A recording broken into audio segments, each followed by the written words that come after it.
It was 6 in the morning. I got a knock on my door, a really loud knock, and I thought it was my dad who had locked himself out or something. So I opened it, and it's the LED flashlights and the really obnoxious bulletproof vest and the dragging me out into the cold when I'm in my pajamas. That was not fun. They seemed pretty shocked by the sarcastic, belligerent, angry teenager that they dragged out of bed that day. I don't know if it's just that I was 19 or that I was a girl, but they didn't expect this.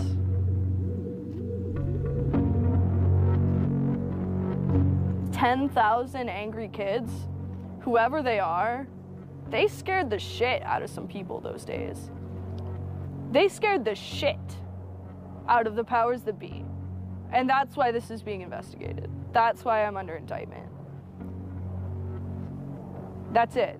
Because between the days of December 6th and December 10th, 10,000 angry people proved to the government that their regulations, their ideas, their view of PayPal, their view of WikiLeaks, their view of the Afghan war and Egypt and Tunisia and Libya, it didn't fucking matter.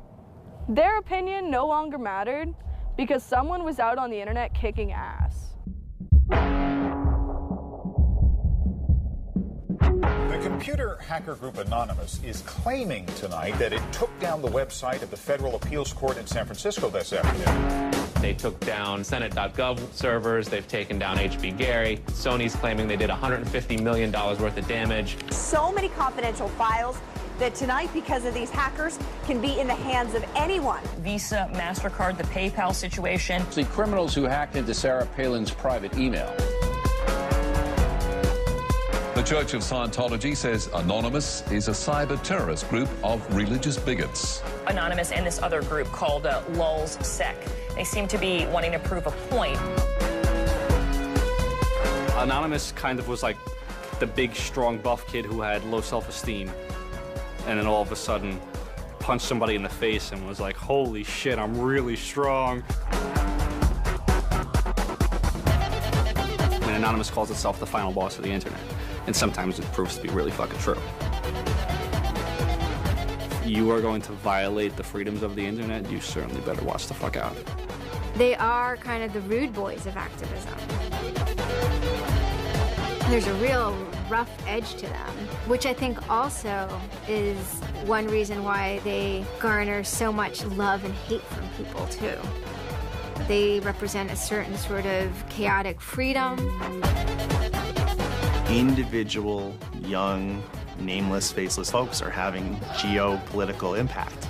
I mean, it's both exhilarating to realize that and terrifying to realize that. It kind of depends on how that power is wielded. We are legion. We do not forget. Expect us.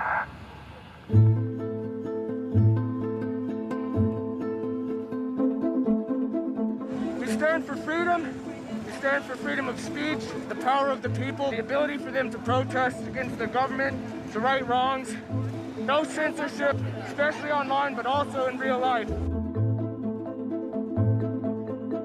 We have members throughout society and all stratas of it worldwide. Yet we have no leadership. It's one voice. It's not individual voices. That's why we don't show our faces. That's why we don't give our names. We're speaking as one, and it's a collective. Good timing. I would love to live in a country where the government fears its citizens and not the other way around. But right now, plenty of anonymous actors are in hiding because of fear of reprisals by the government. I've been called many things. There's unpatriotic. That we're just a bunch of children sitting in our parents' basement. I got called a terrorist sympathizer. We've been called kids, we've been called cyberbullies, we've been called hooligans, and you know, sometimes those words aren't entirely unfair, but this is a serious political movement. No one, in the general public really seems to get it. What they don't seem to get is that the ability for Anonymous to be everything and anything is its power.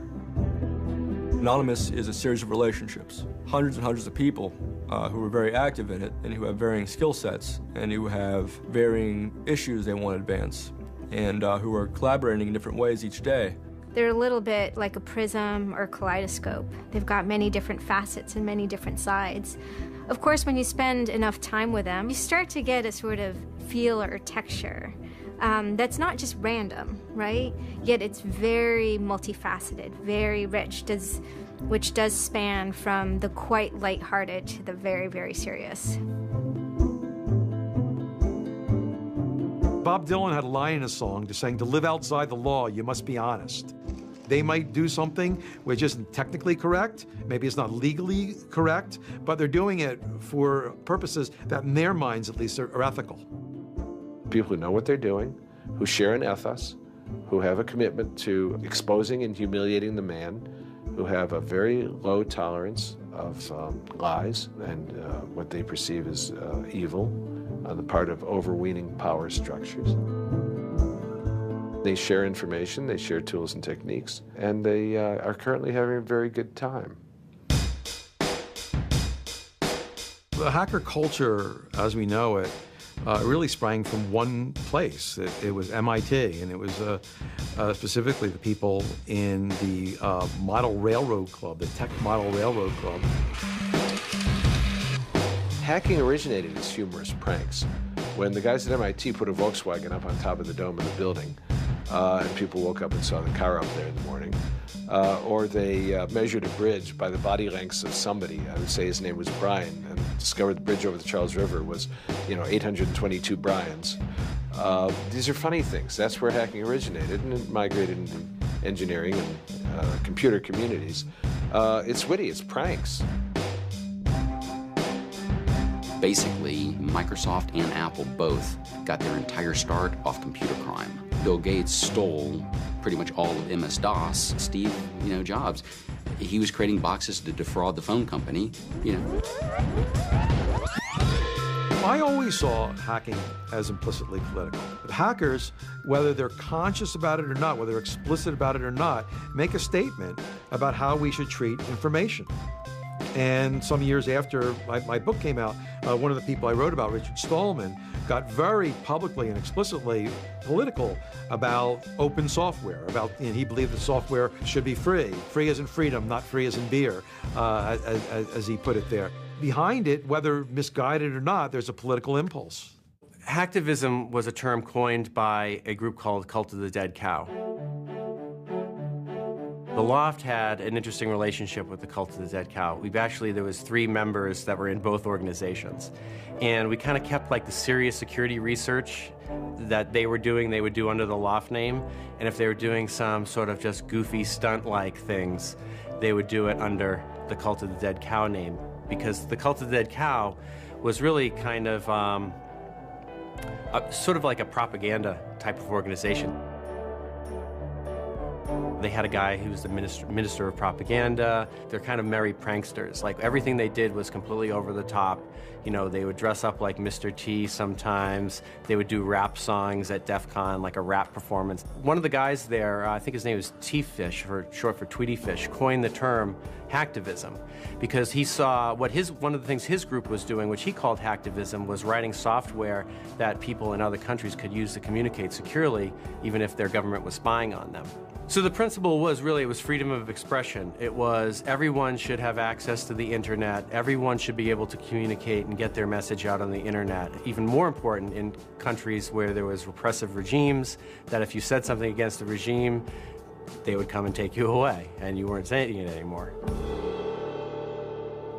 A good place to start are with what has often been called virtual sit-ins, which use the tactic of a denial-of-service attack. Denial of service has been around for a long, long time. The equivalent of if you for some reason wanted to disrupt a bus service, right? You can hire 1,000 extras to all go and line up at the bus station, right, and get on the bus, and so that anyone who was really trying to get on the bus couldn't do it, right? It's as simple as that. When you stop trying to visit, website goes back up, no permanent damage. And this tactic has been used by a number of different groups. Probably the most famous is the Electronic Disturbance Theater. Another really interesting case happened in Germany, where a group of activists got together who wanted to protest the fact that the airline Lufthansa was using their planes to deport immigrants, and they would take down the site. And in fact, eventually the German courts ruled that this was a legitimate form of protest. From airport security to subway bag checks, there's no question it's a new world post 9/11. It's worse now for humans post 9/11 because intrusion and surveillance, which is always going to be misused by those who can misuse it, has created a different kind of society in which freedom to move unobserved is a privilege only of the rich. Privacy is a privilege only of the rich. Hackers see the technology giving them sanction to buy that privileged exclusion as well. Intrinsic to the technology is the power to self-transcend and get out of the hump of the bell curve and move forward to a par with the masters of society and do battle with them on an equal level playing field. That's activism. Anonymous grew out of what's known as 4chan. Essentially, this is just a website where people can upload images and you don't actually give your name. It's just sort of anonymous. When you look at 4chan, you're often surprised because it looks like a site from like 1995 or something. The idea is very simple. You post a comment and you post a picture. And you can post under your name or anonymously. And it's separated into boards about particular topics. So there's a topic on anime, there's a topic on weaponry. There's like a 4chan board for origami, and you just upload interesting pictures of origami.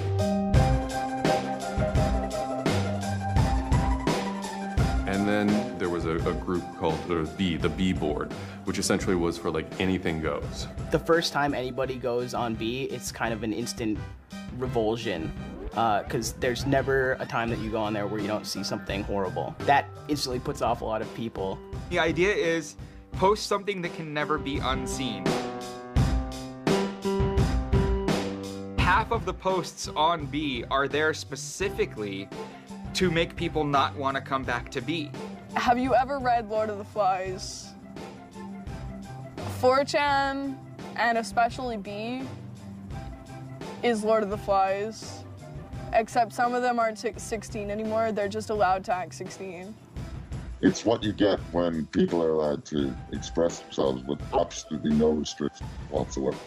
It's the kind of sum of human imagination when people can get together and think together without any limits or parameters. It's the most vile, disgusting, and funny thing on the internet.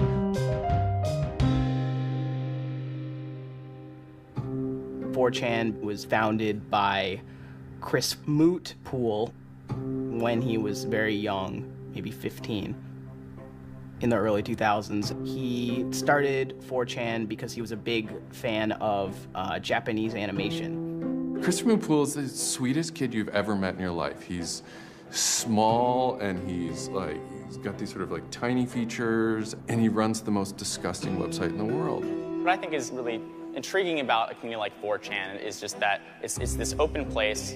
As I said, it's raw, it's unfiltered, and sites like it are kind of going the way of the dinosaur right now. They're endangered because we're moving towards social networking, we're moving towards persistent identity, we're moving towards a lack of privacy, really.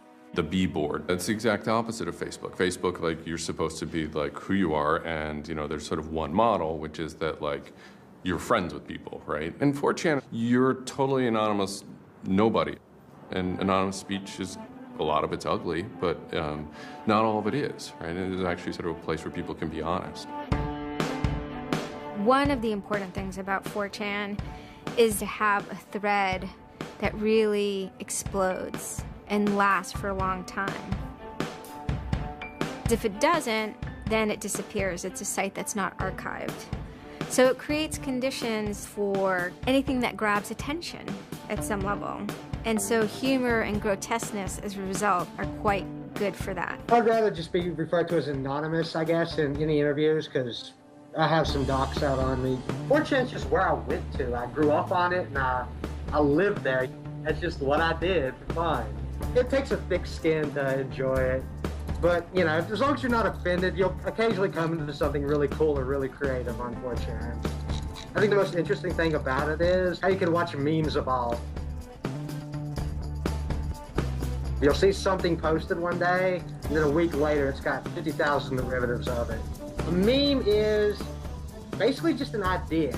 It's kind of like a gene, but in the realm of the idea. A lot of the great internet memes that we all know and love, you know, lolcats, right? You know, little cats doing funny things, and then they have, you know, Icon has cheeseburger, right? All that stuff seems to start in this like petri dish that is 4chan b-board.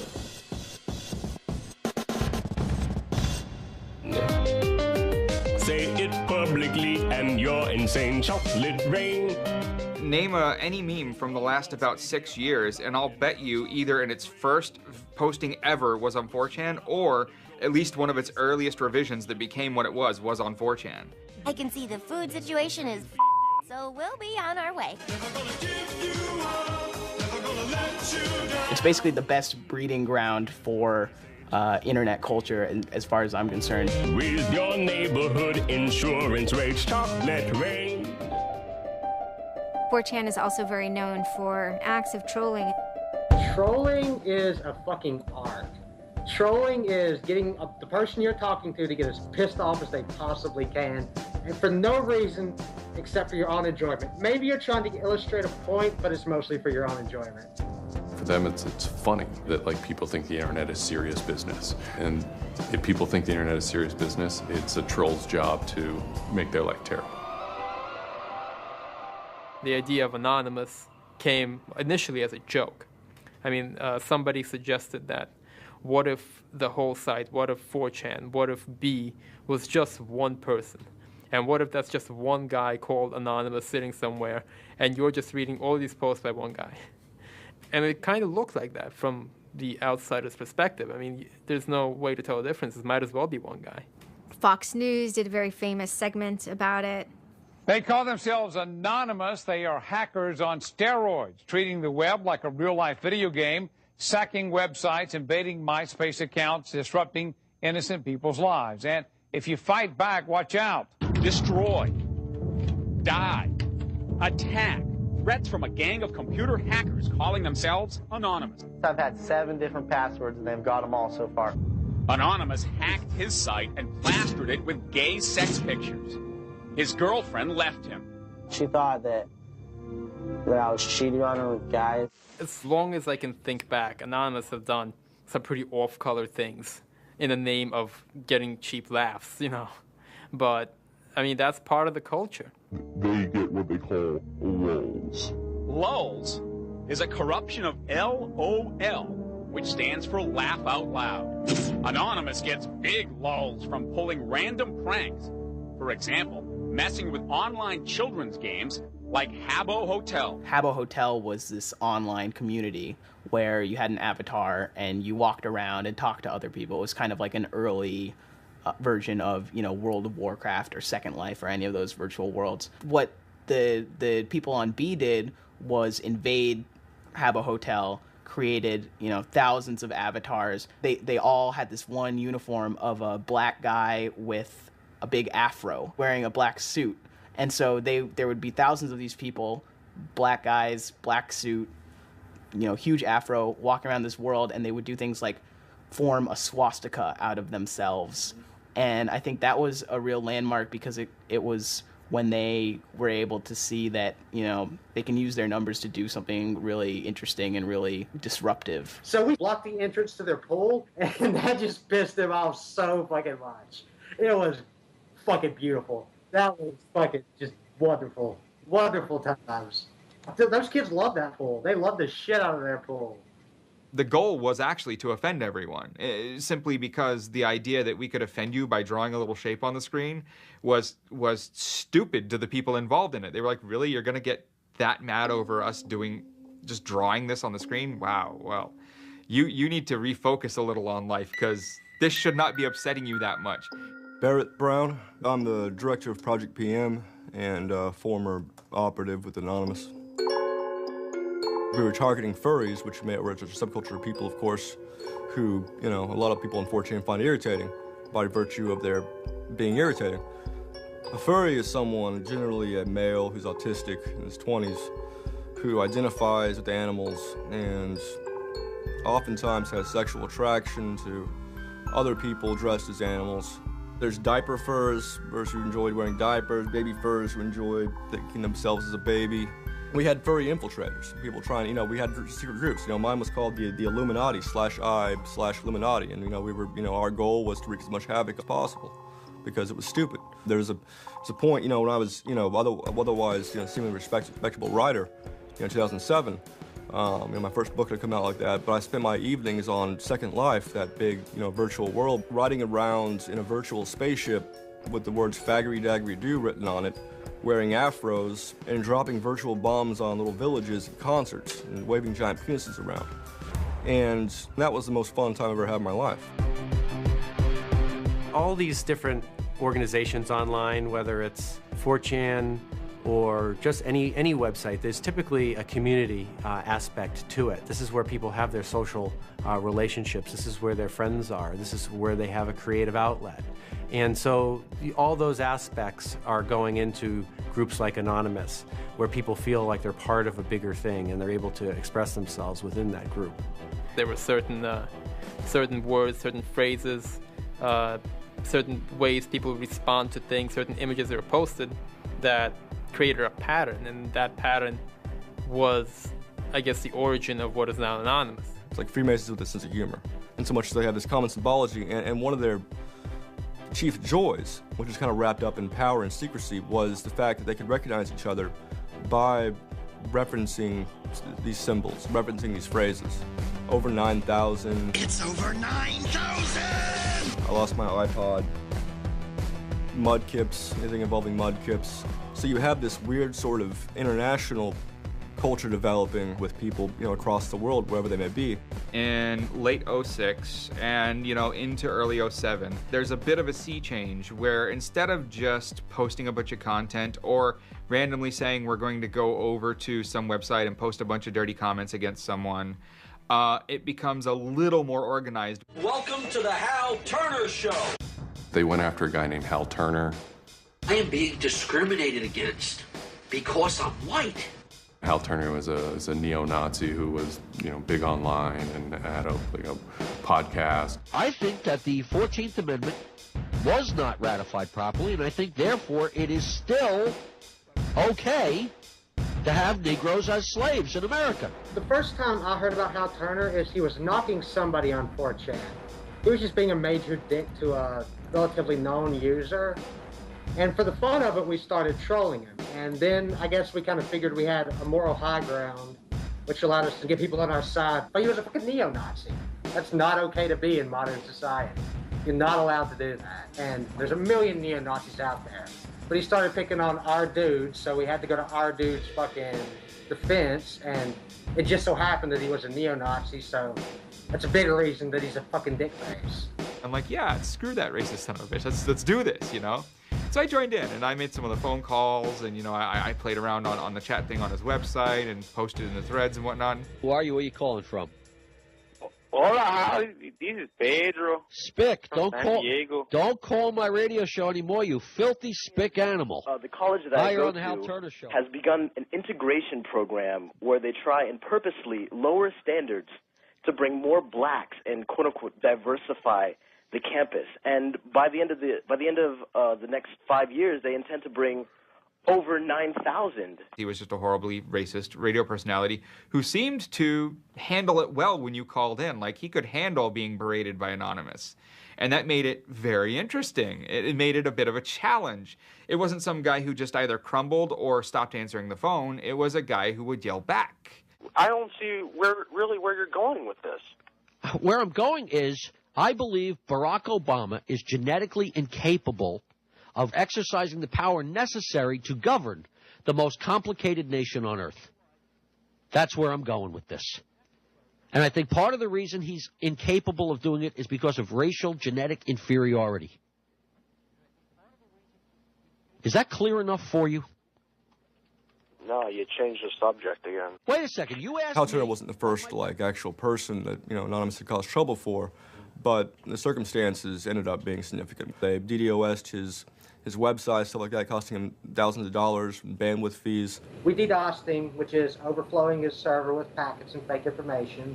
And then we kind of trolled him in real life. We sent countless pizzas to his house. We signed him up for escorts on Craigslist. We sent a bunch of pallets of industrial materials to his house, which he ultimately had to foot the bill for. And basically we destroyed his ability to pay for his radio show, and that took him off the internet. He was super pissed. And then they ended up getting some real hackers to help them out. Like, this wasn't sort of pranks. They actually were able to get into Hal Turner's private servers and his mail servers, and find some interesting emails that he was serving as an FBI informant, which if you're a right-wing neo-Nazi, is not a good thing to be. And obviously him being an FBI informant, and also his reaction, his sort of douchebaggy reaction to the raids, damaged his credibility within the white nationalist scene, which is a shame. Hal Turner's gone. He's been prosecuted by the feds for threatening judges. It wasn't supposed to be different, but it ended up being different. People who observe Anonymous see this group called Anonymous going after this white nationalist and say, oh, hey, look, Anonymous must be some kind of activist organization. So by virtue of those people joining Anonymous, Anonymous becomes more of an activist organization. What follows is a period of confusion and anger in which the original Anonymous people, the sort who want to keep Anonymous as this nihilist little, ridiculous group, are upset that now, that the most terrible thing on the internet is now becoming a force for good all of a sudden. Anonymous has never been about getting media attention or getting all of this attention towards it. It means a community, a pretty sometimes insular community that just kind of kept to itself, made jokes and made content. But that was, of course, changed completely, just turned completely on its head when Chinology started. Anonymous began to become less of just a culture, people who wanted to perform pranks, and more of the internet's first army. I'm Mike Vitale, and my handle is Seth Dude. Now, this is January 2008. Anonymous is strong now. We're not a little dinky fucking group anymore. This is millions of people worldwide, and we're watching. And then Scientology stepped in with a big target on its chest. A video came out of Tom Cruise. It was supposed to be like an internal Scientology video, talking about secrets of Scientology. Being a Scientologist, when you drive past an accident, it's not like anyone else. As you drive past, you know you have to do something about it because you know you're the only one that can really help. It talks about you're the only one who can stop, bad things from happening. And so this is kind of widely mocked online. It circulated like wildfire. There's nothing part of the way for me. It's just...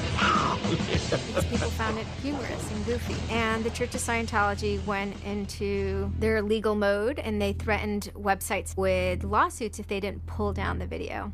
Instantly, the Scientologists post a DMCA, Digital Millennium Copyright Act. And this is a way that if you own content, you can go to video sites, upload sites, and have your content pulled when someone uploads it illegally. So Scientology's always at odds with the internet, always trying to legally bully people out of fucking them over on the internet. They always did that. And then here they are trying it again, but you know what? Anonymous saw that, and they said, oh, you guys just fucked around badly. You're trying to censor our internet. Are you trying to take a joke away from Anonymous? You don't do that. What these people did, in this case, these Greg Hausch and these other people, was they decided, we can probably harness Anonymous in this case and target Scientology. A few Anons, a few people on 4chan posted, hey, we should grab that video and post it on a few other sites. And I was one of the people in that thread talking about it. And we got the original source of the video by reaching out to the person behind the accounts and everything. We start posting it. The surprising thing was how fast they were DMCAing them on every site. It looked to us like they must have direct contact with the lawyers and the team who actually pulls videos at all of these sites. It was minutes and these things were falling down. And we're like, holy crap, that's messed up. What followed was it's this term called the Barbra Streisand effect. And this video as they're attempting to suppress it, went everywhere. Like, everywhere you look on the internet, you were gonna stumble upon this video. Actually, Gawker, the site that I work for, was, I think, the first one to put it on the website, and we got in a huge legal battle with Scientology, who wanted us to take it down.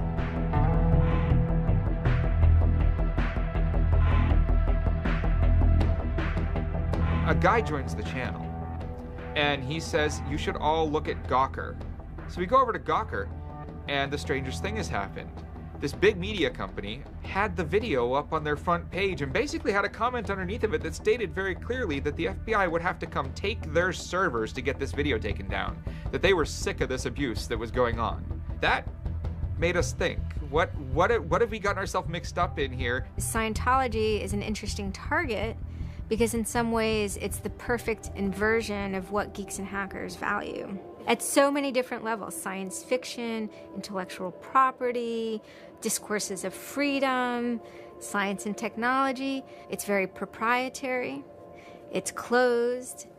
And so in some ways, if you had something like a cultural inversion machine and you stuck geeks and hackers in there, you'd get something that looks a lot like Scientology.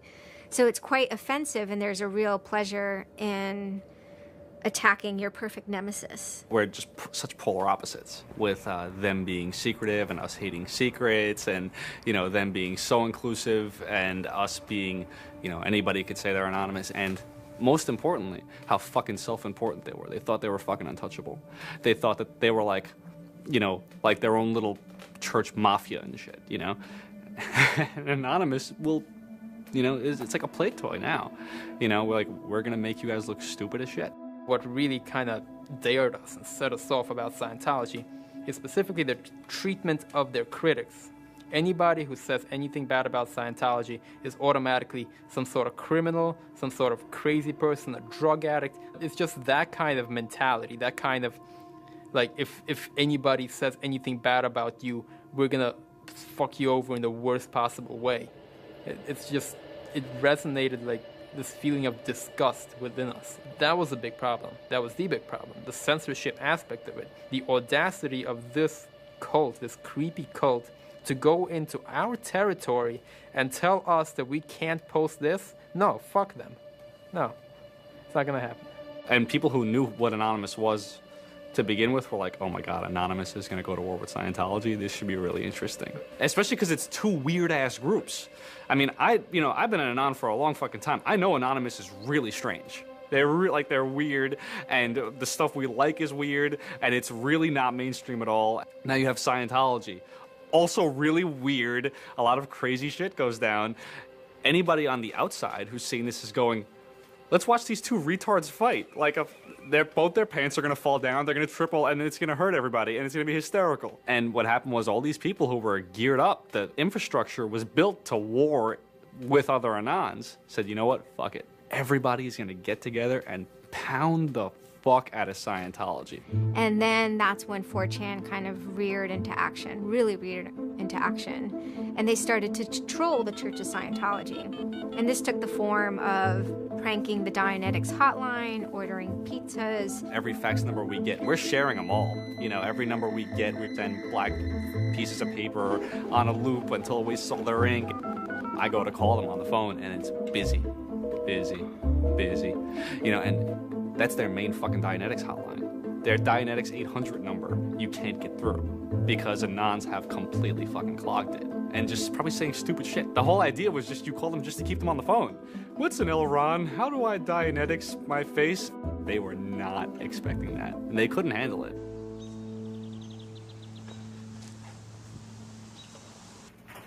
I'm Brian Mettenbrink. I always liked anything technical, mechanical, anything sciencey, really.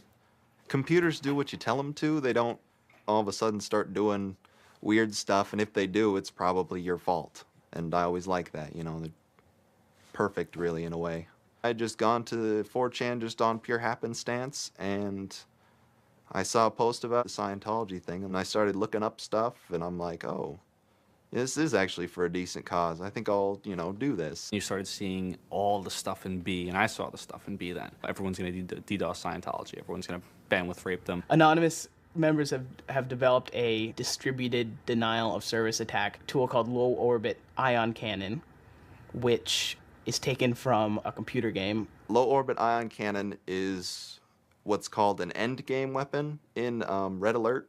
All you had to do was literally follow instructions step by step.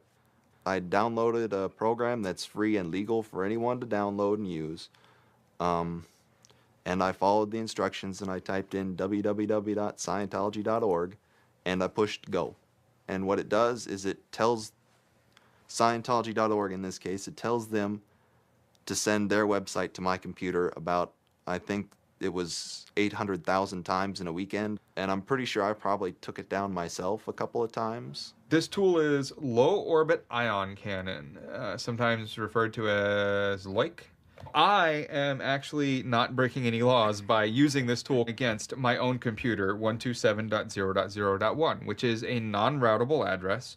But of course, if I were to have attacked one of those other bigger sites out there, I would have severely been breaking the law and would have been doing it in a way that was quite easy to track. You do it, you put in the site, you see that the IP is correct, you make sure that all these settings are good, and you hit the button, and off it goes. It felt like you were making a difference.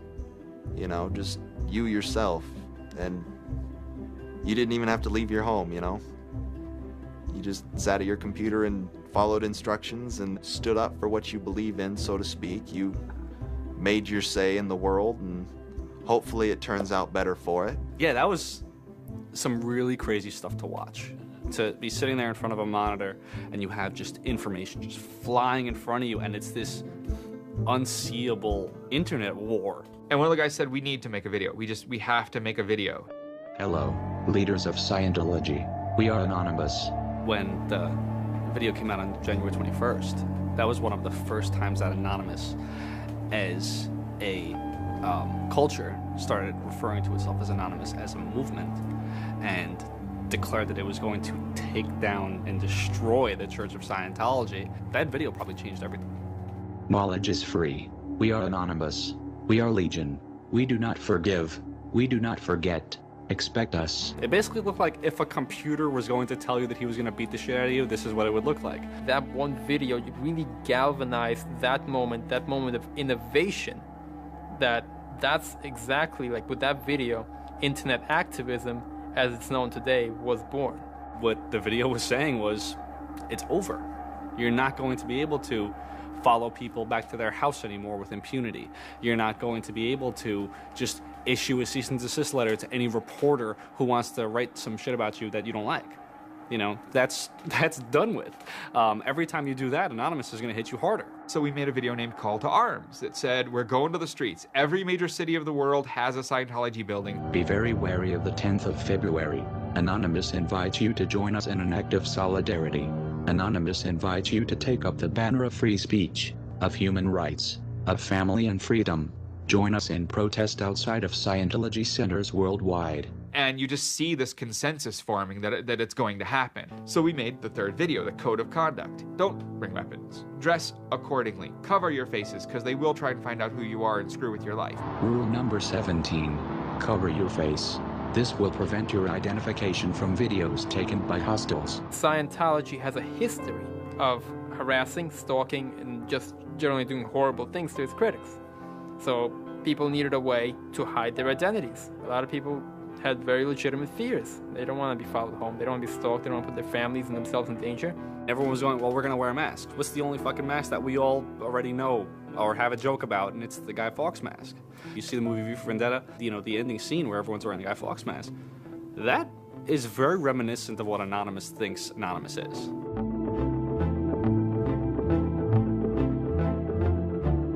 We wanted to represent anonymity in some way when it moved into real life.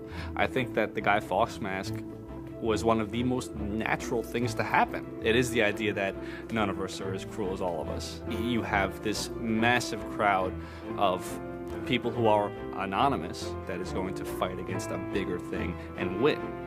Even after watching the video, it's like, yeah, this is great, but who's actually gonna do it? Who's gonna step up? Are people actually gonna get out of their house? And I guess we were really affected by the stereotype of of that whole community, they're being internet nerds, too afraid to leave their mom's basements. I figured maybe 50 nerds from every city somewhere might show up and wear their masks at a building for a while and leave. No one thought that they were going to come out. This is me on the way there. I haven't slept. I'm very fucking tired. And I remember going to the park that day, and it's really fucking early in the morning, which I thought was a bad idea. And I'm smoking a cigarette, and I'm looking around like, where the fuck is everybody? There's nobody here. So here I am, sitting in Bryant Park, waiting for the other announcers to show up. I remember thinking like, oh fuck, like, am I gonna be the only one in the park? Am I gonna walk to Scientology with fucking 6 or 7 people?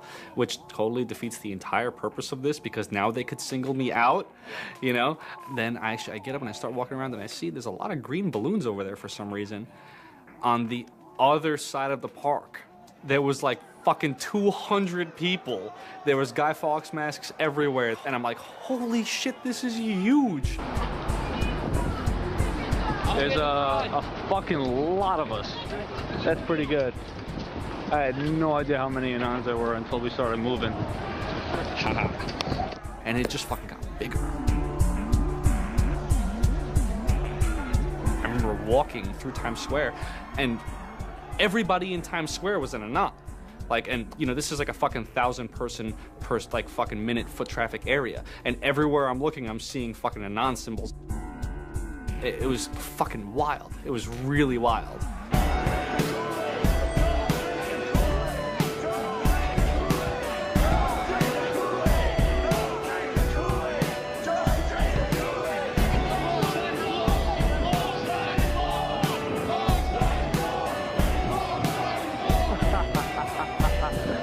This is our fucking race. Hell yeah! So we start getting numbers in.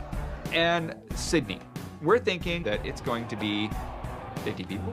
And before 10 a.m., before even time, there's already 50 people there. And there's still streams of people walking down the streets. A couple hours into it, you know, because I didn't go to bed until 1 in the morning, you know, you're looking at Sydney as, wow, there's 250 people in Sydney. The cops are estimating higher than that for their reports. What just happened? Adelaide, Perth, and Melbourne happened. And, you know, over 200 at each of them. We nearly broke 1,000 leaving Australia. Now, the next protest was Tel Aviv, which had actually gotten its first Scientology building a week before this. There were Palestinians and Israelis at this protest, both holding their flags. And at one point, they actually switched flags and held up each other's flags and whatnot. It was awesome to see. I call our guy in London, Britanon, and I say, hey, what's going on there? And he's like, did you just get out of bed? I said, yeah, I haven't even turned on the computer. I just figured I'd call you. And he said, we've got 600 people, and the cops are really, really mad at me. All the major cities were having hundreds of people come out. It's massive. Clearwater had like 300 people. I don't think anyone beat out LA. I think LA had over 1,000 people. The thing that happened was something completely different, and hundreds of people from every city just swarmed the streets. It was kind of overwhelming, a little even scary, but scary in a good way. Soon, you know, we're at around the 10,000 mark, you know, and we were joking the whole time, over 9,000, you know, one of those memes. It was too surreal. It was not believable. You go by what name? We are Anonymous.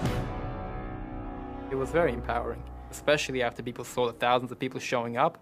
This was it. We owned the world at that point. You've got lolcats, and you've got rickrolling. You've got all these other things that Anonymous has been involved in. Then, you know, take us a month later, and, you know, 10,000 people were just in the streets. And in every major country in the world, in every major city in the world. And what the hell just happened? What changed? You know, who flipped the switch? The world looked very different to me at that point. We all met each other.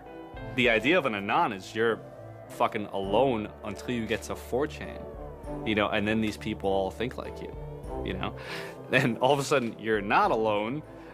You are with fucking 500 others, you know, they all know the same jokes as you. They all clearly have similar interests as you.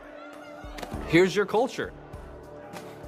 You meet your own people finally.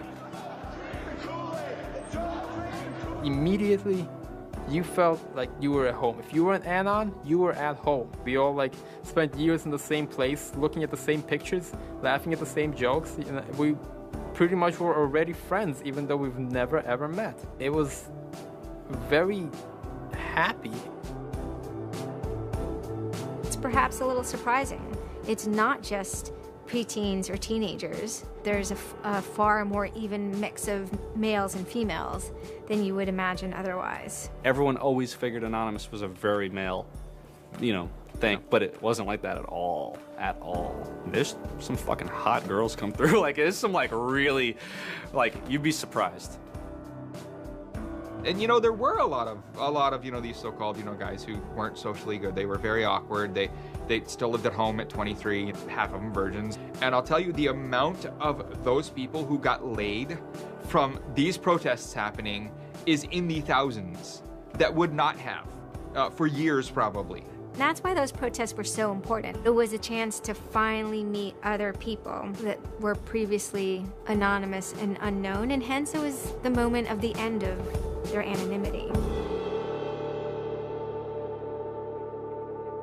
Scientology, they kind of fought back, so to speak. They posted stuff online. While claiming they are peaceful, in less than 3 weeks, anonymous members made or encouraged 8,139 harassing or threatening phone calls, 3.6 million malicious emails, 141 million hits against church websites, 10 acts of vandalism, 22 bomb threats, and 8 death threats against members and officials of the Church of Scientology.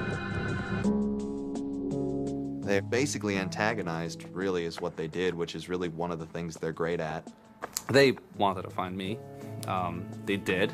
They hired PIs. They started taking pictures of us, threatening to sue us. People were getting followed. People were getting followed home. It'd be a regular thing for someone to say, oh, I had to lose someone on the subway. I saw someone from the Scientology Center, and they were following me. They would follow us to our houses, try to intimidate us, send us cease and desist letters. They had a PI hand deliver a cease and desist letter from a very expensive lawyer. It was a double message there.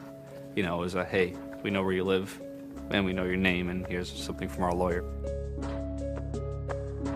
Just these old tactics that they used to fight the activism they faced before the internet were completely ineffective against Chanology.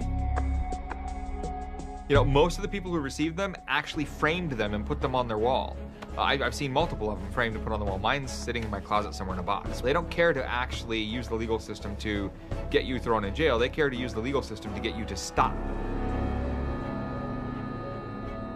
I did the whole low orbit ion cannon stuff, and then I pretty much just went about my life after that for probably, I think it's 6 months, and then the FBI showed up here at my parents' house where I wasn't, looking for me. 2 men got out of the car and took took their jackets off and laid their guns on the front seat and came up to ask us if Brian was home and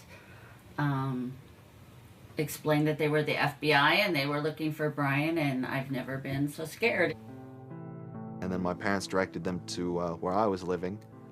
And they showed up and said, I'd like to have a friendly conversation with you. And I had the worst friendly conversation of my life. We sat down at my dining room table, and they just started asking me questions, and I'm trying to figure out what they're here for, because I have no idea. And they eventually started asking me questions about Anonymous. I was scared to death. I mean, my son is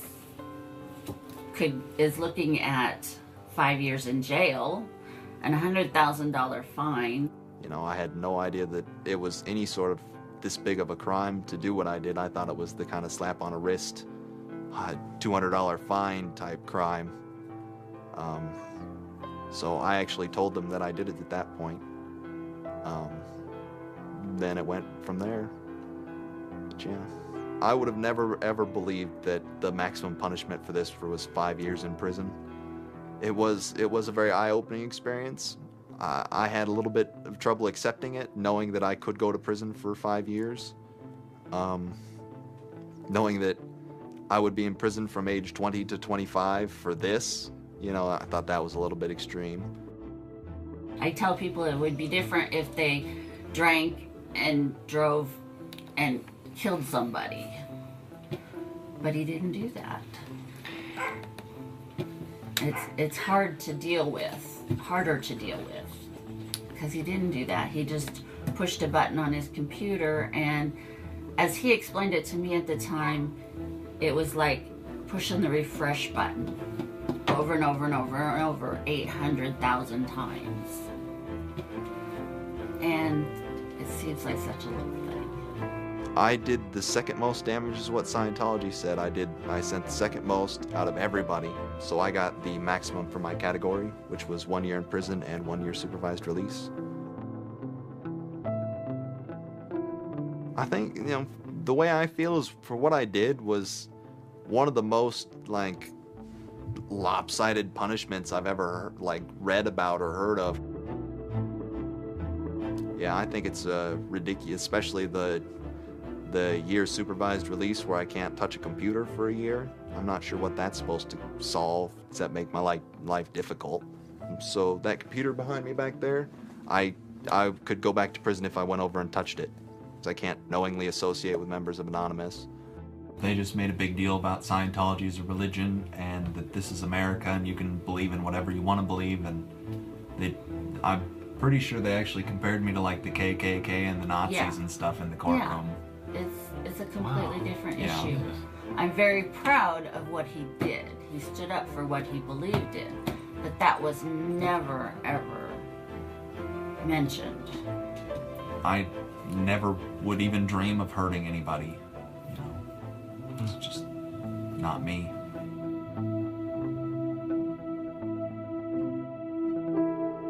Prior to Anonymous, critics of the church still had to be very, very careful because of the aggressive lawsuits that were launched against academics, journalists, and other critics. I would say that era is over.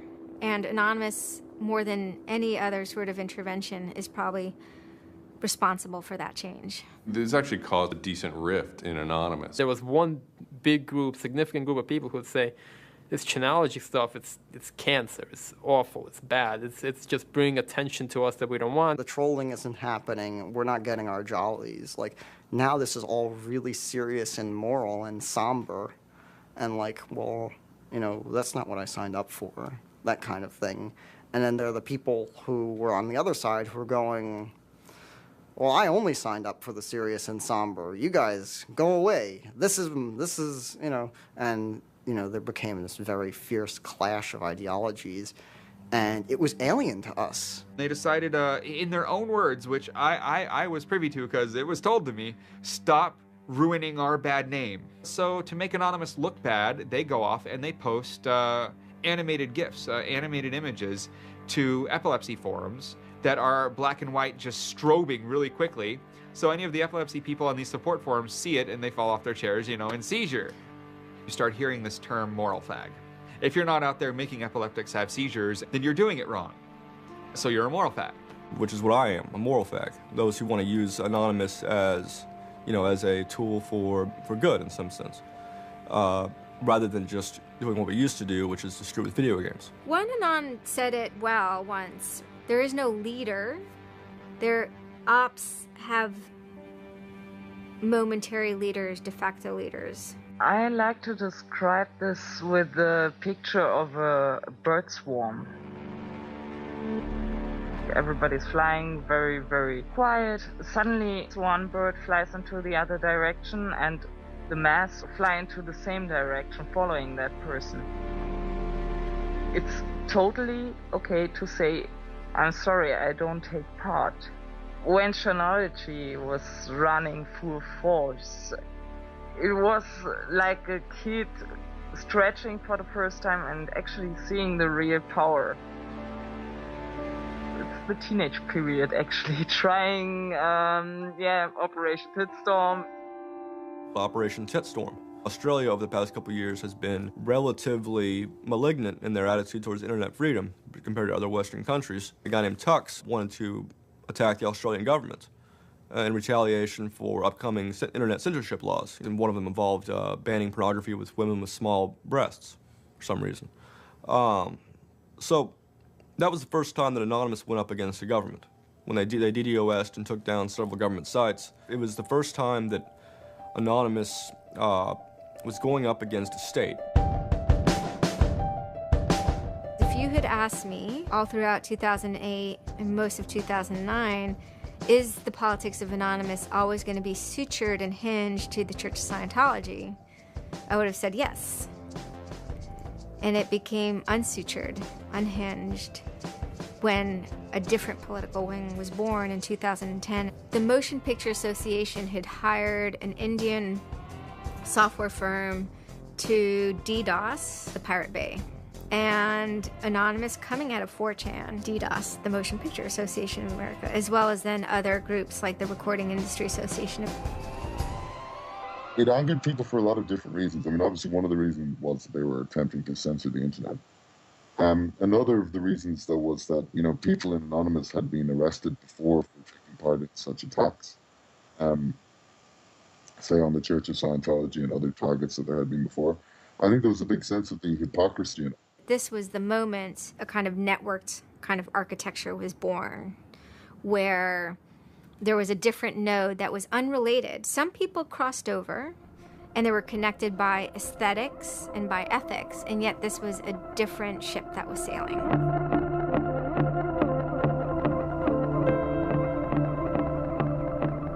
It is our task to find secret abusive plans and expose them where they can be opposed before they are implemented. The interesting thing about someone like Assange is that he actually also sprang from, you know, a hacker culture. It's a mentality of spreading information. Julian was Mendax. He was the greatest hacker that ever walked the face of the earth when I was a kid. I mean, they rumored he could move satellites around in space by hacking into NASA. I mean, you know, maybe it never happened, but I mean, it was, you know, it was a myth that kept young kids like me wanting to, like, you know, plug a computer into a modem and see if I can move some satellites around. WikiLeaks is an instantiation of the hacker ethos. Truth wants to be free, and we want to liberate it. WikiLeaks released a huge trove of diplomatic cables. There was a lot of controversy from every quarter of society. The WikiLeaks website released nearly 400,000 secret U.S. files on the Iraq War late today. It was the largest leak of classified U.S. files in history. The diplomatic cables show the U.S. is spying on its allies. Lots of things which were understood in private and may have been not even talked about explicitly. Suddenly they're out there in the cold light of day, and it's going to make some governments and some individuals very uncomfortable. He was showing the world a glimpse of how, you know, the powerful elite actually work, at least to some extent. I mean, these are fairly low-level diplomats sending messages back and forth, but it's a side of government you hardly ever see, and it's pretty eye-opening. And you know, once it's out, it's out. I think information wants to be free, but let's look at it. Let's analyze it. It's important that we know such stuff. It's important that we know what our governments do, and if they don't tell us, then somebody has to. There was one particular moment that really sparked the fire, and this was when PayPal, MasterCard, and Amazon pulled services for WikiLeaks. So all of a sudden, there's no way to actually like process donations to WikiLeaks. And then people went and found like neo-Nazi groups. Visa and MasterCard were perfectly fine with you being able to, like, you know, PayPal being able to like make donations to them, but WikiLeaks, no. You can pay the KKK, you can donate money to the Westboro Baptist Church with your PayPal and your fucking MasterCard, but you can't give any money to WikiLeaks. And I think WikiLeaks is doing a good thing. It's just a total hypocrisy. They got their little fucking banking mafia to fuck, you know, WikiLeaks over. People were incredibly angry. There was a real sense of rage. I think there was a sense that WikiLeaks was exposing the lies that the government had told to the people, and now the government was desperately trying to make sure that those lies weren't exposed. And there was just an intense, I can only call it fury. If you're a hacker, it's one of those John F. Kennedy was shot moments, not to actually compare it to that, but it's one of those moments you always remember exactly where you were when you heard it. I mean, I just really never dreamed that they would have the audacity. Anonymous very quickly moves into an attack mode. Anonymous DOSed PayPal. They were pissed. Cyber protests, sit-ins, however you want to look at it. DDoS is a tool that is a big giant, it's like driving a finish nail in with a sledgehammer. The numbers of participants were massive, massive. And they managed over the course of a couple of days to disable the websites of MasterCard and PayPal. It was like watching the hack magician finally get a trick right, because you're not expecting it, and then it's magnificent. It was beautiful. Because what you had is people finally stood up for something. How long has it been since we had a huge, really relevant protest? I'm not talking Tea Party, I want to bring my guns in public. I'm talking 10,000 angry people said this is not right, and I want to do something about it. Soon after, January 2nd, I believe, WikiLeaks was blocked in Tunisia. And Anonymous got wind of that. They then intervened, at first solely for the purposes of like stopping the kind of censorship that was happening. They did some DDoSing, and this was a time period where they were getting involved with what I would call non-internet-y social movements and building lines of solidarity. My name's Pete Fine. You can call me an internaut or a hacktivist. Telecomics is an ad hoc cluster of volunteer net activists who have spent much of the last year trying to keep the internet running in the Middle East. During that time, we saw the Tunisian government not only censoring and filtering the internet, but also doing some kind of technical trickery to steal people's Facebook passwords and delete their posts and see who was posting what, and, you know, fake posts, stuff like that. Some Tunisian hackers came to us. They were members of Anonymous, and I didn't even know we had members of Anonymous in Tunisia, so it was a shock to me. And they had they had the keys to some parts of the kingdom, so to speak, when it came to the dictator in Tunisia. We went in on behalf of those Tunisian Anons, and we helped them get that and extract it, and then it went to WikiLeaks. The Tunisians overthrew Ben Ali, who was kind of a repressive dictator. A revolution that was facilitated by the internet, by Facebook and by Twitter. Not caused by it. I mean, 50 years of dictatorship has caused the Arab Spring. But the internet has certainly been helping. There's a video where they are thanking us for being involved, holding up a map saying we were the only one who stood by their side.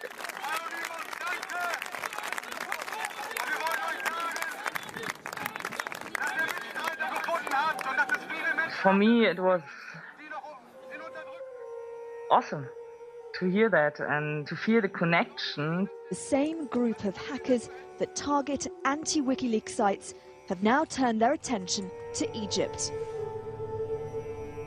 In kind of the lead up to the Egyptian revolution, we would tweet on people's behalf. We would get people from Egypt who were unable to access Twitter on their own on our IRC network, and we would take reports from them and tweet them out using our account to kind of help them get the word out about what they were experiencing. Some of this shit is personal. And one of the things about the movement as a whole, when Egypt rolled around, is that Egypt broke us emotionally. Watching in real time with live feeds that we helped set up, Egyptians get massacred with machine guns. It was different, and I have never in cyber activism wept before. It's never bothered me like that. It's never been able to touch me the way Egypt touched me. It was fucked up that we were watching people killed for no reason other than leaving their homes, that these people had every right to freedom, that they had every right to choose their government.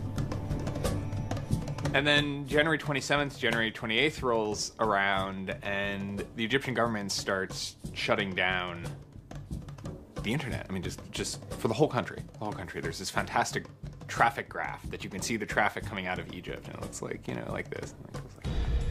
Just totally stops. And we were just shocked. We were just like, what the fuck? Like, what the fuck? To think that a country would completely cut itself off as much as it was able to from the outside world was pretty unthinkable. You know, we know bad things go on in the dark places. And suddenly it got quiet. I remember that somehow burned into my brain that first Twitter was flooded and suddenly everything was quiet. That's the kind of thing that could start riots. I think when Mubarak did what he did, I think it really upset people here as well as in the Middle East. I put myself in their place, and I found myself in a desert of nothingness because he just wiped out everything that my world incorporated. That just showed me and everybody else that the same thing can happen at any time, at anywhere, in any government. Anonymous and the people on the internet stood up and said, go fuck yourself.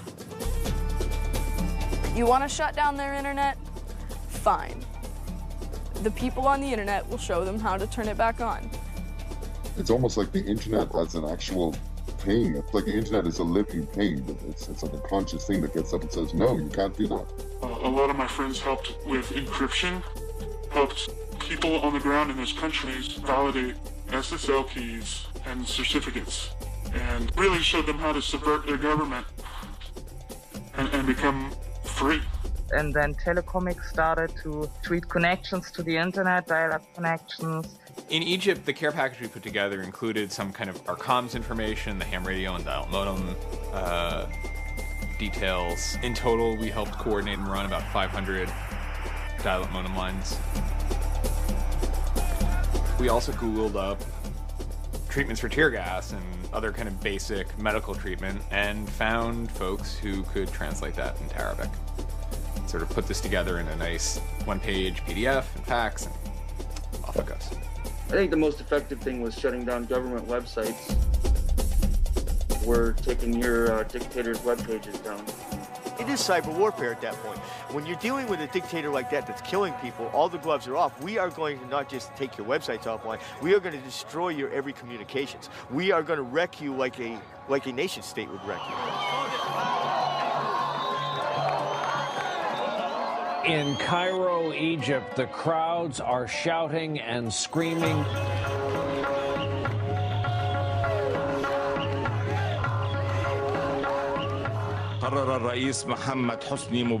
President Hosni Mubarak has decided to step down from the office of President of the Republic.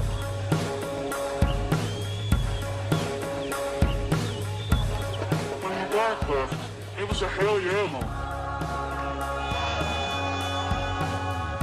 People can rise up, people can make a change. And I think for a lot of people in America, it was the first time they had seen people rise up and take down their government and say, we're sick of this shit. We're sick of the oppression. We're sick of living as slaves to your power. We had Egyptians come thank us as we're doing this stuff, and I said to them, like, look, you guys just get our back if stuff goes down here. Although it was awesome and it was one part we were fighting for me it was quite clear that it's not the end of the story. That it's not suddenly changing into rainbows and nine cats or whatever, but that we now have to watch even more. The FBI is now investigating Anonymous, a loose collection of rogue, tech-savvy hackers credited with bringing down the websites of MasterCard and Visa last December. So there were 40 raids back then. They seized computers, cell phones, and those kind of technical apparatus, sometimes including in the case of, a 19-year-old girl lived with their family, it took her parents' stuff too. There's always been a sort of cat and mouse dynamic, not just in relation to the feds, but also to these sort of groups that have appointed themselves as guardians of the Republic. And there's groups called like Backtrace Security, which is made up of a couple of deranged people who, I think for personal reasons, have grievances against Anonymous. I've been threatened by people who are former Secret Service agents who now run private security companies. Suddenly, on February 5th, a Financial Times article comes out that we all see. It's quoting this guy named Aaron Barr, who's the CEO of HP Gary Federal, which is an intelligence contractor. And Aaron Barr is telling his Financial Times journalist, Joseph Min, that he's been secretly monitoring the Anonymus server where all this is going on, and has done so for several weeks, and using his own custom brand of information operations techniques, has managed to identify the alleged leadership of Anonymous, including 25, quote, lieutenants, unquote, some sort. We have to see this document. Everyone wants to know. We don't need to destroy him. We don't need to destroy his company. We just need to see the document, and we'll decide what comes next after looking at the document. So they get it. It was unbelievably easy to get into that network. And my name was on there as a screen name, and Greg Hausch was listed there by a screen name. The fact of the matter is, what he told Financial Times was, everything he told them was demonstrably untrue, and very much hilariously so. He had to be shut up. It had to be proven to the world that this guy was a retard and that his information was in no way valid. Now, to put that in hacker terms, Anonymous is a hornet's nest, and Barr said, I'm gonna stick my penis in that thing. In a mere 24 hours, he was owned, pwned completely by a small group of participants who basically went on a hacking rampage. Faster than you can say, get these hornets off my penis.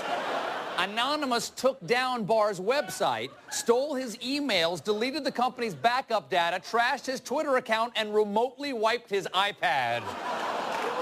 And he had just reached the Hammam high level on Angry Birds. The HB Gary hack brought about 70,000 emails. Probably the most important ones had to do with a proposal that HB Gary had already formulated. It was packaged up as a nice PowerPoint presentation, kind of act as privatized agent provocateurs, where they were going to discredit WikiLeaks. HB Gary was proposing submitting fake documents to WikiLeaks, and then when discovered as fake, the error could be called out and it would discredit WikiLeaks. Right. So, so there's a lot of specifics that I can't talk about. So let me try to answer that though in a general sense. Well, first of all, it's probably no surprise to anybody, I'm not a big fan of WikiLeaks. I think that the broad purpose of trying to get as much information, proprietary or classified information for the government, expose that, is an extremely destructive and dangerous purpose. As Julian Assange had a few months before noted that they had information on a major bank showing wrongdoing, and Bank of America somehow knew it was them. And the proposals involved for Bank of America and the WikiLeaks problem, they entailed conducting information war on WikiLeaks and its supporters, creating dissension within WikiLeaks, DDoS attacks.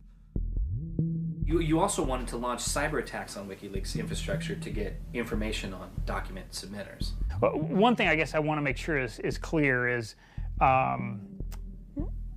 you know, none of those activities had actually occurred. You know, in business, there's, you know, when you start proposing or thinking about an idea, there's a brainstorming phase. And somebody says, well, what if, you know, what could we do? What's theoretically possible? Well, still, this was an idea. This was proposed. This was something that you thought about. Right. They also wanted to go on a campaign kind of targeting Glenn Greenwald, who's a reporter for Salon, who's an outspoken kind of critic of the government and supporter of WikiLeaks. It seems like you're trying to attack a journalist here. Yeah, and I don't want to talk too much more about Glenn Greenwald, but other than, you know, what I previously said is, you know, there was never an intent to attack journalists, not on my part. You know, nor I guess I should say I should generalize that and to say that, you know, I would never just outwardly attack a journalist, other than if I felt that there was a journalist in my mind that was acting unethically. That, you know, that is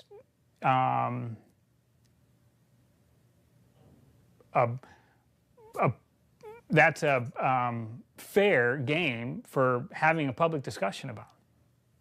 They were walking a very fine ethical line at points, and in many cases, the mass opinion is, no, they stepped well past it. I will not support broad theft of information released to the public, because that's nothing but destructive. if somebody has information that's been stolen from them, and whether or not WikiLeaks encouraged the theft of that, or whether or not it was just put in their lap, still they're threatening to release the information that is the private property of another organization. So your choices are to just allow that to happen, or to try to stop it. How offensive is too offensive? We've certainly seen a lot of strategy coming out of governments across the world now saying, publicly admitting that they need to develop better offensive strategies in cybersecurity, because defense as a whole isn't enough. It never is enough. Some of the most important things that have had the most far-reaching influence and have been the most important in terms of what's been discovered, not just by Anonymous, but by the media in the aftermath, is the result of hacking. That information can't be obtained by the traditional journalistic process, or it can't be obtained or won't be obtained by a congressional committee or a federal oversight committee. For the most part, that information has to be, obtained by hackers. After this had happened, although only a small number of people had participated, the collective mood was exuberance within Anonymous. It was a kind of moment of the lulls being recharged, which people were excited about because people felt like the lulls had been running low during the Middle Eastern protests. And so it was a moment of great triumphalism within Anonymous. Anonymous is currently targeting Sony's website. We are doing this because Sony is currently suing people for making features the PlayStation originally had available to the public.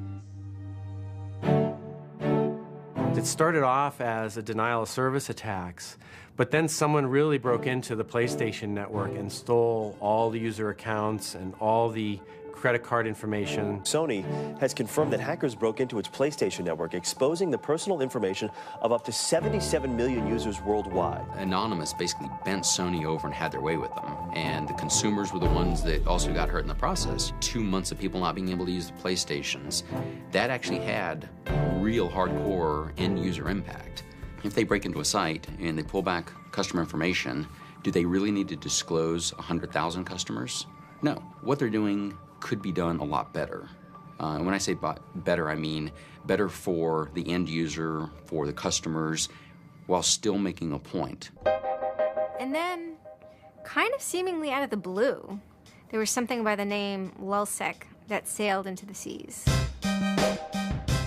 Well, LulzSec, it's sort of a group of a couple people, mostly from Anonymous, who, in large part, were the same people who hacked HP Gary. And they decided to form this little group and just carry on operations sort of outside the purview of Anonymous for a while. They hacked whatever they wanted, they released whatever they wanted. It's almost like they had no rules. They just said, this is what we're going to do. We're going to stir up the cart. We're going to get some trouble. We're going to make some waves. And they did. What they did was they put on a play. Not high arts, not lowbrow either. It wasn't particularly, let's just say, grotesque. Their symbol was a kind of cartoon caricature of the Monopoly man with a monocle and a cigarette. There was a lot of iconography of boats and ships, pirate motifs, and then, of course, a cat. Chaos and mayhem. Right now, it's probably one of the right things to do. Some of the things LulzSec did in the court of public opinion were less noble. Private citizens were being doxxed, or the credit card numbers that could have been redacted. You could still make your point without actually, giving up people's personal details. So the court of public opinion swayed that LulzSec had crossed lines that maybe the previous manifestations had not.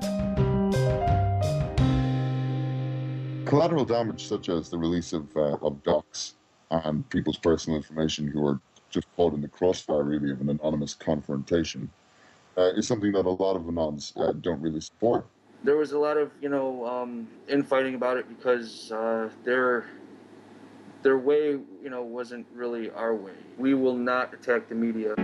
PBS's Frontline runs a documentary on mainly focused on Bradley Manning, the alleged leaker to WikiLeaks. And for a lot of Bradley Manning supporters didn't like it. They felt it was a little too psychologizing, right? It was like looking a little bit more like his personal life than like why has he leaked the documents and what the documents actually meant. They hacked a website putting a story that Tupac and Biggie had kind of escaped the world of celebrity fame and attention and retired quietly and discreetly in New Zealand. Also, when they attacked PBS, you know, that gave me the creeps, you know. As a journalist, I'm not too thrilled with the idea of someone judging that we don't like you to write that. We don't like your reporting, so we're going to shut down your website. I'm uncomfortable with that. It could be me, and I could be writing something about a group that they didn't like. And, you know, hey, I'm happy to sit and talk with them about it, but, you know, don't shut my website down. This is obviously about freedom of speech, so attacking the press would be would sort of be a bit of a contradiction. So people always said, well, we shouldn't do that. And obviously LulzSec had a completely different agenda, so they had no problem doing it. They sort of saw themselves going out there, breaking into like anything, everything, governments, corporations, police departments, largely for the same reasons Anonymous would. You know, they went after Arizona for immigration policy, 50-day run, causing mayhem, havoc, and then, you know, ended it. The computer hacking group Lulz Security has announced it's disbanding, saying it had achieved its mission to disrupt government and corporate organizations for fun. I call this whole thing the rise of the chaotic actor. It's not like the first time we've had hacktivism, but we're definitely seeing like a renaissance in it. And chaotic could be chaotic good, neutral, or evil. You know, if you go back to the old Dungeons and Dragons charts. And some people see Anon-Ops initially, let's stick with Anonymous, as chaotic good. They saw Operation Payback, or they saw attacking Scientology, and they say that's good. It's like Robin Hood, right? Chaotic good. Outside the system, but doing something good. Other people saw Anon as chaotic evil, like the Joker. They just want to see the world burn and doing potentially irreparable damage. And the truth is, yes, it's the entire column of chaotic.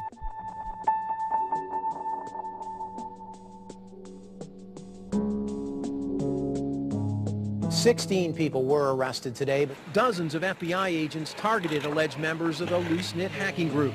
Armed with search warrants, agents hit 6 homes in New York, along with locations across the country. The people arrested yesterday were suspected of attacking PayPal's website after the company shut off payments to WikiLeaks. Defenders of the hackers say they're merely engaged in civil protest, but FBI officials worry the disruptive cyber attacks could move in a more dangerous direction. So the FBI shows up at 6 in the morning, and it was really obnoxious. And I remember being frustrated and angry because there was nothing that I had done that would have justified an FBI search warrant. They came and guns blazing, all this other good stuff, busted down the door. I immediately just dropped down on the floor, 180, didn't want nothing. I wasn't trying to fight nobody.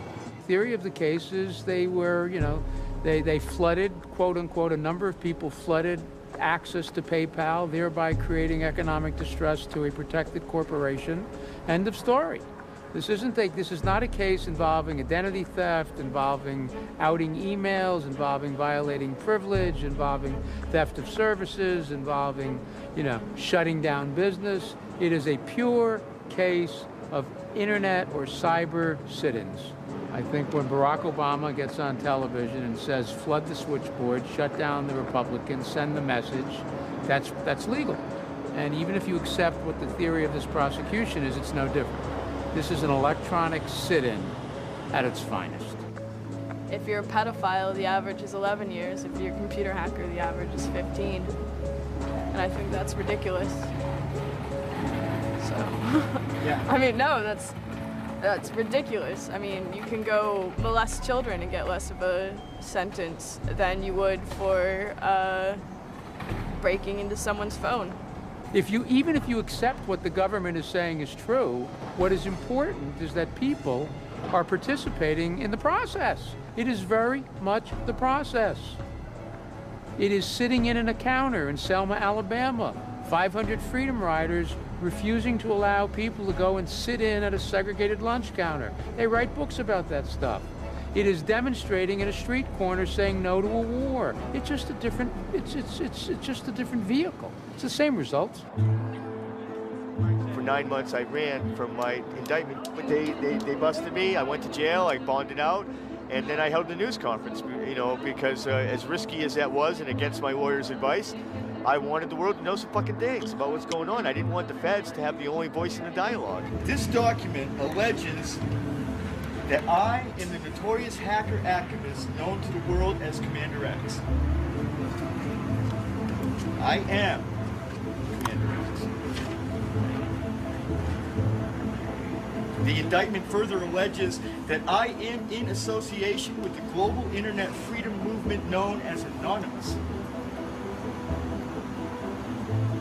And I say yes, I am immensely proud, humbled to the core, to be a part of the idea called Anonymous. You know, I would never compare myself to people like Gandhi or Dr. Martin Luther King, but they were one person, and they were willing to go out and change the world. And their messages live on every day, through everybody. And to not take the chance of having something like that to do is foolish. I only wish we had 50 million Mercedes. I feel a lot more comfortable as a guy getting towards the tail end of his career if there were more Mercedes. There's always going to be legal consequence when you decide to break the law. That comes with the territory. And it would be naive not to expect that. The question is whether the punishment will be proportional to the crime. And I suspect it might not be. People will be watching very closely to see how these cases proceed, on what grounds, and whether there's any room during the trials to think, especially of the denial of service attacks, as a legitimate form of protest. So much of our lives are now configured, at least in part, on the internet, so we better start thinking about how we claim parts of the internet as spaces that we can also protest in. This is the point in history at which you decide whether or not protesting is possible online. You can stand up and you can say freedom of speech extends to online. We have the right to not be monitored by our government because of our opinions. It's up to you. You're in the position of Huck Finn. Do you remember Huck Finn at the end of the book? He's told he's got to take that slave and give it back. Two things will happen if he doesn't. One, legally, he'll go to jail, because Jim is property. Two, he'll be damned eternally and burned in hellfire, because he's in an evangelical environment in Missouri. And Huck smokes his corncob pipe all night and thinks about it, and next morning he says, well, damn it, I'll go to hell then. In other words, he discovered that in order to be an expert at ethics, you had to transcend the legal and sanctioned religious appropriate truths of the day in order to access the meta-truth of both legality and righteousness. Well, hackers see themselves as Huck putting down that corncob pipe and saying, all right, I'll go to jail. All right, I'll go to hell, but I'm going to do the right thing. I suppose the question you really want to ask is, would I do it again? And honestly, after thinking about it, I felt that I did what was right. I had a belief, I still do, that what I did was the right thing, and hopefully someone got some good out of it. You know, I'd love to think that maybe I stopped someone from joining a cult, you know. Probably wouldn't tell on myself next time, but, you know, I don't think I would have changed a single thing other than the whole talking to the FBI thing. Yeah, just the little detail that kind of changed everything, yeah. I'm angry. Occasionally I have small breakdown moments of terror, but I haven't stopped believing what I believed. I haven't stopped wanting to fight. I haven't stopped caring.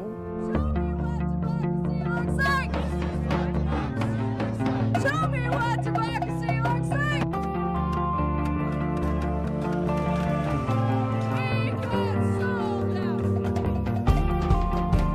I don't think this whole issue is a technical hacking thing. This is more about human philosophy and psychology. What's motivating us? Why is there so much unrest or disenfranchisement or anger that would lead people to want to take matters in their own hands and join these? Whether you think it's bad or not is irrelevant. It's not going away. I have stood upon the mountaintop known as Anonymous and looked down on a world inflamed with revolution.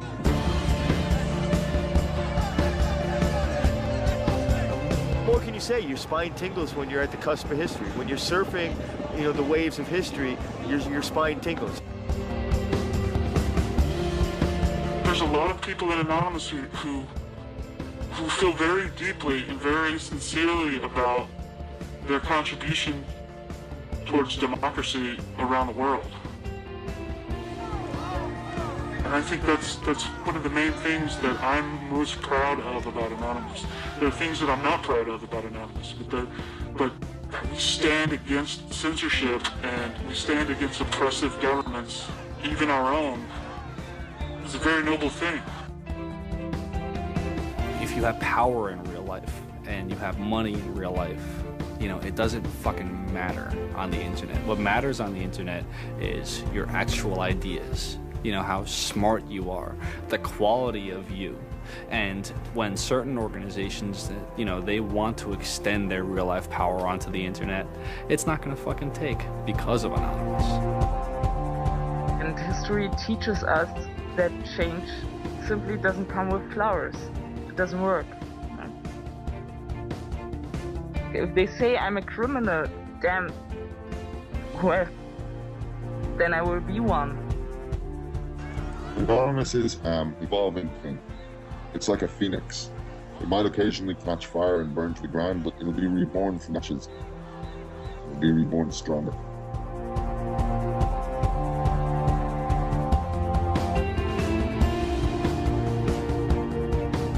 I don't care if you're a Democrat or a Republican or an independent, or if you like Ron Paul, or if you worship pigeons or Scientology, or if you're Catholic or atheist or Methodist. I don't care about that. Your opinion matters. I don't care if I disagree with it. I don't care if I hate your guts. Your opinion matters.